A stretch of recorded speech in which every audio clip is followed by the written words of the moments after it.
రాష్ట్రంలో వివిధ జాతీయ రహదారుల నిర్మాణం, విస్తరణ, వాటిపై బైపాస్ రహదారుల నిర్మాణానికి సంబంధించి అవసరమైన భూ సేకరణను వేగవంతంగా పూర్తి చేయాలని జిల్లా కలెక్టర్లు, సంయుక్త కలెక్టర్లతో పాటు సంబంధిత శాఖల అధికారులను ప్రభుత్వ ప్రధాన కార్యదర్శి కె విజయానంద్ ఆదేశించారు.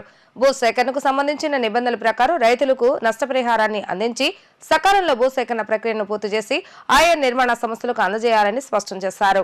జాతీయ రహదారుల నిర్మాణం, విస్తీర్ణం, బైపాస్ రహదారుల నిర్మాణానికి అవసరమైన భూసేకరణ, అటవీ అనుమతుల మంజూరు తదితర పెండింగ్ అంశాలపై రాష్ట్ర సచివాలయం నుండి రెవెన్యూ, అటవీ, టీఆర్ఎండ్బి, జాతీయ రహదారుల సంస్థ, ministry of road transport and highways శాఖల అధికారులతో కలిసి ఆయన జిల్లా కలెక్టర్లు, జేసీలతో వీడియో సమావేశం నిర్వహించారు. ఈ సందర్భంగా సీఎస్ మాట్లాడుతూ జాతీయ రహదారుల విస్తరణకు అనువైన భూసేకరణ ప్రక్రియను వేగవంతంగా పూర్తి చేసి సంబంధిత నిర్మాణ ఏజెన్సీలకు సకాలంలో అందించే విధంగా కలెక్టర్లు, జేసీలు చర్యలు తీసుకోవాలని ఆదేశించారు.